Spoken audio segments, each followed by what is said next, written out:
با تشکر از آقای دکتر میلانی و همکاران محترمشون برای تدارک مراسم یادبود شاهرخ مسکوب که به علت شرایط خاصی که همه درگیرش هستیم به ناچار دورادور برگزار میشه.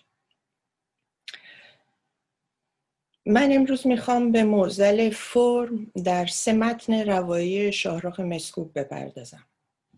مسکوب خودش رو جستارنویس میدانست. این عنوانی بود که برای معرفی خودش به کار میبرد. جستارنویس و نه نویسنده به شکل عام. یعنی نامش رو با یک فرم ویژه پیوند میداد و تنها اون رو در کارش برجسته میکرد. جستارهای درخشانی چون مقدمه‌ای بر رستم و اسفندیار، در کوی دوست، سوگ سیاوش و ارمغان مور که این آخری پس از درگذشتش منتشر شد. مسکوب از اینکه او را متخصص شاهنامه معرفی کنند برمی‌آشفت و میگفت من متخصص هیچ چیز و هیچ کس نیستم الا خودم.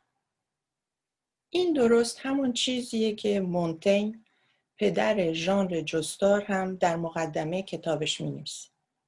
او هشدار میده که ای خواننده، بدان و آگاه باش که من خود موضوع نوشتار خود هستم. و اضافه میکنه که تلاشش اینه که خود را همان گونه که هست، یعنی ساده، بی تکلف، طبیعی و عریان نشان بده. این درکیه که به گمان من مسکوب هم از جستار داره. او هم خود موضوع جستارهای خوده. اما آن را به شیوه بدی در رفت و بازگشت به برخی متون کلاسیک ادب فارسی میپردازه و میپرورانه. تعریف‌های بسیاری از جستار شده که تفاوت میان این سبک و مقاله یا پژوهش علمی رو برجسته میکنه. اما به گمان من زیباترین آنها رو والتر بنیامین ارائه میده. بنیامین میگه پژوهشگر به هیزم و خاکستر نظر داره، جستارنویس به آتش. مسکوب هم به آتش نظر داشت. او هرگز دانشمندی همه چیزدان نبود. از پژوهش آکادمیک گریزان بود. او تنها به دنبال کشف حقیقت خود بود. اما همیشه از راه دیگران به خود می‌رسید. برای درک خود شاهنامه می‌خواند. برای نزدیک شدن به تاریکی‌های روح خود، روح ایرانی را میشکافت. جستجوی خود، آگاهی به خود، فهم رابطه خود با جهان پیرامون و جایگاه خود در آن. این معضل عظیم با دغدغه فرم یا قالبی که بیان این رابطه رو میسر کنه همراه بود. مسکوب بر این باور بود که معضل اصلی ادبیات فرم. او میگفت ما عقب مانده ایم برای اینکه تنها به محتوا نظر داریم و برای فرم پشیزی ارزش قائل نیستیم. در یادداشت می‌نویسه تمام بحث هنر فرم آن است. صورت یا سبک نوشته. این است مشکل اساسی. یکی از ویژگی‌های جستار حضور بارز ذهنیت فردی نویسنده در کنار استدلال منطقی و علمی است. کاربرد اول شخص مفرد در آن هم ضامن همین نگاه فردی به موضوع پژوهش. و این یکی از شاخصهایی بود که سبک جستار رو برای مسکوب جذاب می‌کرد. خب حال که به اهمیت فرم از دید مسکوب اشاره کردیم، پرسشی که پیش میاد اینه که آیا او آنطور که خودش میگفت تنها جستارنویس بود؟ پس تکلیف کتاب مهمش روزها در راه چه میشه؟ تکلیف نوشته های رواییش چه میشه؟ این متون رو کجای کارنامه ادبی او باید چید؟ این پرسش زمانی برای من اهمیت پیدا کرد که برای انتخاب متنی از او جهت ترجمه و نشر به زبان فرانسوی مشغول بازخوانی آثارش شدم. این بازخوانی ابتدا از جستارها آغاز شد و پس از دستیابی به درکی کم و بیش روشن از الگوی هر کدوم از آنها، نوبت رسید به متن‌های دیگر. متن‌هایی که نمیشه نام جستار به اونها داد. اولی روزها در راه که به سال 2002 در پاریس منتشر شد و به شک و تردید من در خصوص تنها جستار نویس نبودن مسکوب بیشتر دامن زد. روزها در راه یادداشت‌های روزانه مسکوبه که از 1978 تا 1997 یعنی 20 سال از زندگی او و تاریخ ما رو در بر میگیره. اثر بزرگی که جستار نیست، هرچند که با این سبک خویشاوندی هایی داره و چندین جستار رو در دل خودش جا میده. اما جایگاه این یادداشت‌ها در کارنامه ادبی مسکوب جستار نویس کجاست؟ در جلسه رونمایی روزها در راه که در ژانویه سال 2002 در انتشارات خاوران در پاریس برگزار شد، اون چی که چشمگیر بود خوانش حضار از این کتاب بود. اکثر اونها اون رو چون رمان خوانده بودند. رمانی که شخصیت اصلی آن مسکوب و خانواده‌شه و در بطن ماجراهای پرتلاطم انقلاب، سفر، آوارگی و مشکلات زندگی روزمره در فرانسه جریان داره. به عبارت دیگه آینه سرنوشت بسیاری از ما. خب پس از روزها در راه میرسیم به آثار روایی دیگه، به ویژه 3 متن برجسته. اولی مسافرنامه که به سال 1984 در نیویورک با اسم مستعار شین البرزی منتشر شد. دومی گفتگو در خواب. گفتگو در باغ به سال 1992 در تهران منتشر شد. سومی سفر در خواب به سال 1998 در پاریس به انتشار رسید. همینجا توجهتون به چند نکته جلب میکنم. یکی این که در عنوان متن اول و سوم واژه مسافر و سفر به کار رفت. اولی سفری واقعی و هفتگی، رفت و آمد یا سرگردانی یک تبعیدی در مکان میان پاریس و لندن و همینطور در زمان میان گذشته و حال. سومی سفری در خواب و رویا، بازگشت به سرزمین مادری و جوانی، بازگشتی خیالی و وهم‌آلود. و در میان این دو سفر اقامت و گفتگو در باغ هنر و اندیشه ایرانی و پرسش و پاسخ به شیوه سقراط و افلاطون. نکته دیگه کاربرد اول شخص مفرد، یعنی همون خصوصیتی که در جستارها برشمردیم و در روزها در راه هم دیدیم. راوی شاهرخ مسکوب از خود و از دیگران میگه. خصوصیتی که خوانش پیوسته این 3 متن رو در کنار هم آسان میکنه. در بازخوانی این متون اون چه خیلی زود منو درگیر کرد پیوند نهانی است که میون اونها حس میشه. خوانش همزمان و پیوسته با حفظ ترتیب کرونولوژیک نوشته شدنشون یک تراژدی 3 پرده‌ای یا یک اثر 3گانه یا تریلوژی رو از نظر من رقم میزنه. تراژدی که گویا به عمد از هم گسیخته شده و میان پرده اول و آخرش 15 سال زمان جاری شده. در اینجا باید به نکته در مورد متدولوژی کار اشاره کنم. در ابتدا من چون خواننده سرگردان که در مرکز دایره آثار مسکوب قرار گرفته باشه، چند سالی با بازخوانی و رفت و بازگشت از یکی به دیگری و نوسان میان مرکز و محیط دایره تلاش میکردم تا جای هر کدام از آثار و سامان کل مجموعه رو دریابم. در این میان اما بخت من کلاس شاهنامه پاریس بود که به مسئولیت خودم به مدت 2.5 سال برگزار شد و بیش از هر چیز کارگاه متدولوژی روش کار مسکوب بود. اونم در موضوعی به گستردگی تاریخ فکر ایرانی از گاتها تا شاهنامه و از شاهنامه تا به امروز پراکنده اما سامان یافته. پس برای پی بردن به پیوند نهانی این سه متن روایی، من رویکردی را که خود مسکوب نسبت به متون کلاسیک ادب فارسی به کار می‌گرفت به کار گرفتم. رویکردی که او خود اینگونه فرموله میکنه: راه‌های تماشا و آشنایی را از خود پدیده جستن، آن را از درون سنجیدن و با سازوکار و چگونگی کارکرد عوامل آن در یکدیگر آشنا شدن تا گردش درونی ما از نظاره بیرونی راهگشاتر و بیناتر باشد. این روشی است که مسکوب در خوانش متون کلاسیک به کار میبرد. برای نمونه در خصوص شاهنامه در سوگ سیاوش می نویسه: در فردوسی نظام فکری بسامانی هست که حاصل پیوند در هم تنیده اندیشه های او و راهبر آنهاست.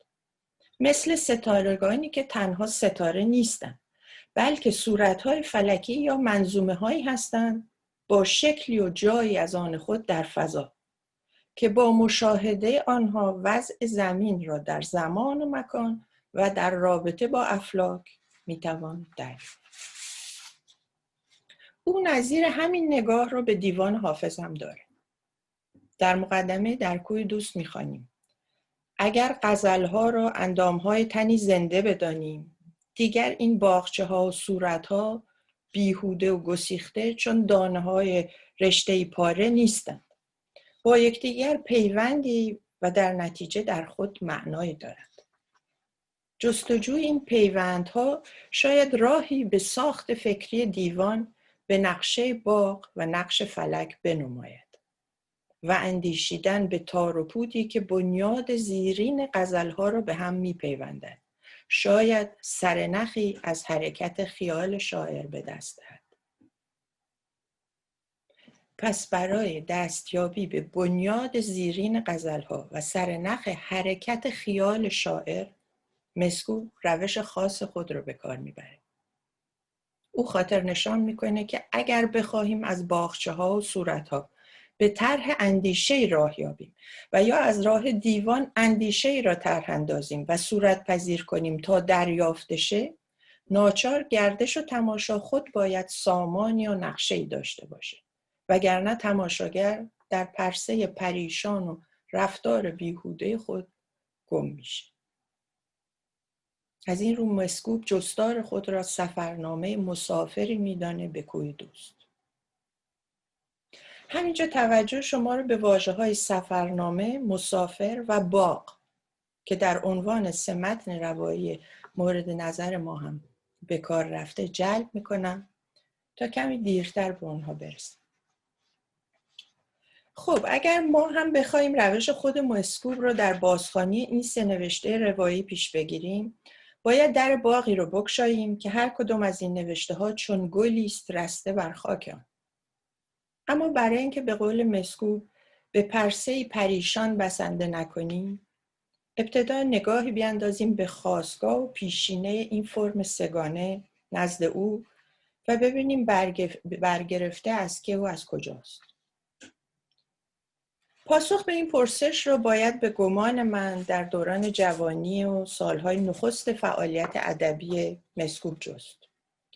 آغاز فعالیت ادبی او به نیمه دوم دهه 30 هجری 50 میلادی برمیگرده. با دستگیری به دنبال کودتای 28 مرداد و 1-2 سال پس از آزادی به سال 1336 اون چه به قول خودش او را از غرق شدن باز می داشت مطالعه متن‌های بزرگ بود. در کارنامه ناتمام در گفتگو با دکتر بنو عزیزی میگه در همون دوره بود که بارها و بارها اودیپ را خواندم. پیش از آن شاهنامه، مثنوی معنوی، خمسه نظامی، تورات، انجیل‌ها و ایلیاد هومر را خوانده بود. او حتی در دوران فعالیت حزبی خود در سفرهای تشکیلاتی به شهرستانها به قول خودش با ترس و لرز و مخفی کاری بالای پشت بام در شب کویر ایلیاد هومر را می‌خواند. باز به قول خودش آن حماسه با شکوه در پنهانکاری و ترس. 10 سالی پیش از آن بر بام خانه پدری در اصفهان حماسه با شکوه دیگری به نام شاهنامه را خوانده بود. با خواندن این آثار فکر می‌کردم وقتی بر سر دیگران آدم‌هایی مثل ادیپ یا سیاوش، ایوب یا اسفندیار یک چنین بلاهایی آمده، بر سر ما چیزی نیامده.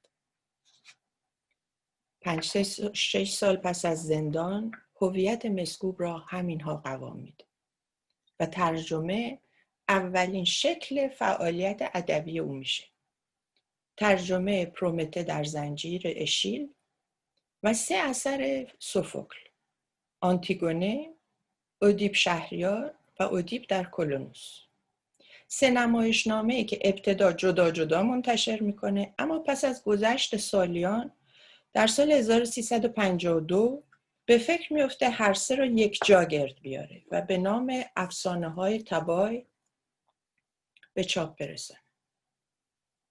در یادداشتی بر این چاپ او این رویکرد را چنین توضیح میده: این 3 نمایشنامه بر اساس اسطوره دودمان لابداسیتا نوشته شده و دوره‌ای از سرگذشت افسانه‌ای خاندان شاهی شهر تبای را می‌نمایاند.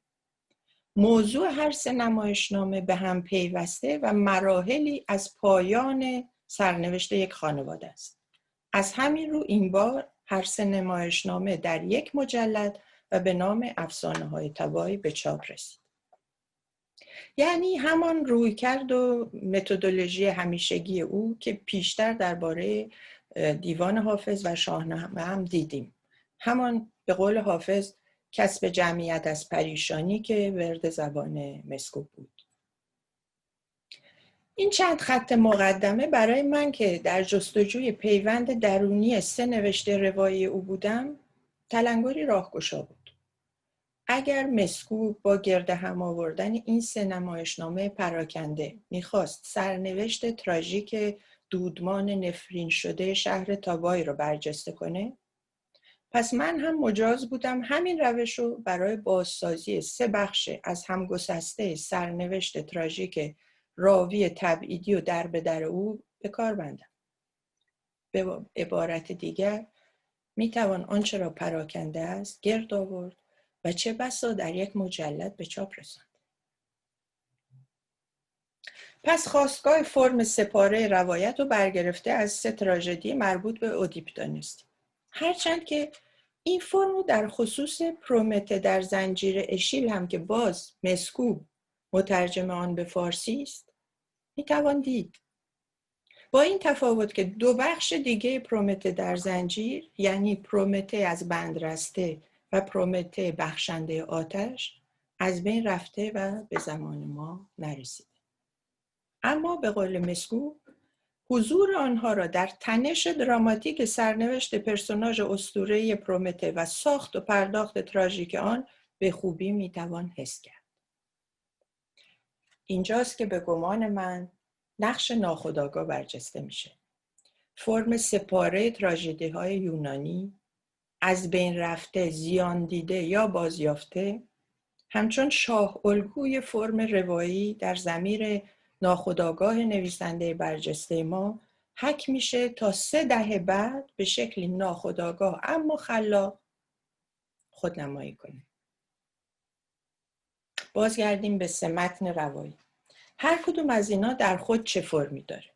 اون چه واضح عنوان نمایشنامه نمیتونیم به هیچ کدوم از این 3 متن اطلاق کنیم. هرچند یکی از فرم‌های اعلای تئاتری رو میون آنها میبینیم. گفتگو یا همان دیالوگ در بخش میانی.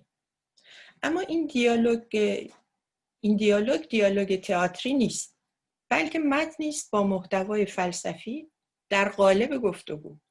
یعنی ابزاری که سقراط و افلاطون به کار میبندند. اما 2 متن دیگه چی؟ آنچه مسلمه این 2 نیز شکل نوشتار نمایشی یا تئاتری ندارند، بلکه 2 متن روایی است به اول شخص مفرد، اول شخص مورد علاقه مسکوب در جستارها، که بیشتر به داستان کوتاه شباهت داره. پس در مجموع 2 روایت اول شخص داریم با یک دیالوگ افلاطونی در میان. یکی از شگردهای بکر مسکوب در حیطه فرم. حال که این سه متن رو با هم و در کنار هم خواندیم، چه معنا و محتوایی به دست میاد؟ آیا آنطور که مسکوب میگه با دست یافتن به پیوند زیرین و نهانی این سه متن میتوان سرنخی از حرکت خیال شاعر دریافت؟ پیشتر واژه‌های سفرنامه، مسافر و باغ را برجسته کرده بودیم. اون چه موضوع دو متن اول و آخر یعنی مسافرنامه و سفر در خواب رو به هم پیوند میده سفر است و بازگشت. از میان آثار کلاسیک یونان این تغذیه‌گاه برجسته مسکوب اون چه بیش از هر اثر دیگری شرح سفر اودیسه هومر، متنی که مسکوب بر فراز بامی از بام‌های جوانیش بیشک خوانده بود. شعری حماسی که داستان سفر بازگشت پرخطر اولیس را روایت می کند. الگویی که به مسکوب امکان روایت در به دری خودش و ما را میده. رفتن به تبعیدی دور و دراز، سرگردانی در جاده‌های خیالی و واقعی اروپا و بازگشتنی تخیلی به مبدأ، به جوانی، به خواب اصفهان. اما برخلاف اثر هومر، اینجا تنها روایت رفتن و بازگشتن نیست، بلکه پس از رفتن و پیش از بازگشتن روایت ماندن در باغ اندیشه و هنر هم هست. روزی در یکی از پیاده روی‌های پس از کلاس شاهنامه، لابلای گفتگو از این در آن در، پیشنهاد ترجمه و انتشار این سه متن در یک مجلد به مسکوب دادم.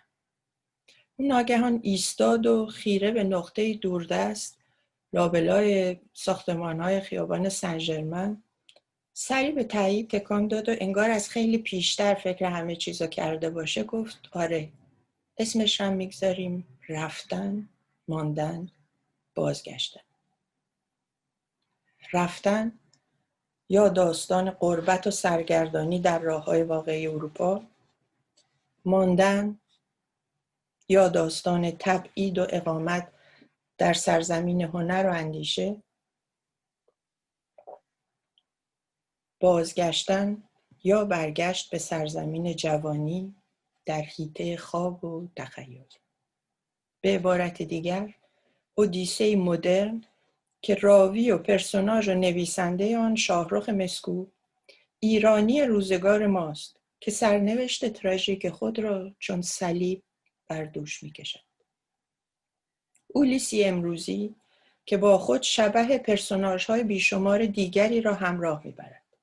انسان‌های سرگردان با سرنوشت‌های برباد رفته و رویاهای گم شده، تبعیدی‌های سنگ قلاب شده که تنها در ناکجا مأوا می‌توانند یافت. یک کلام، من و شما و سرنوشتم.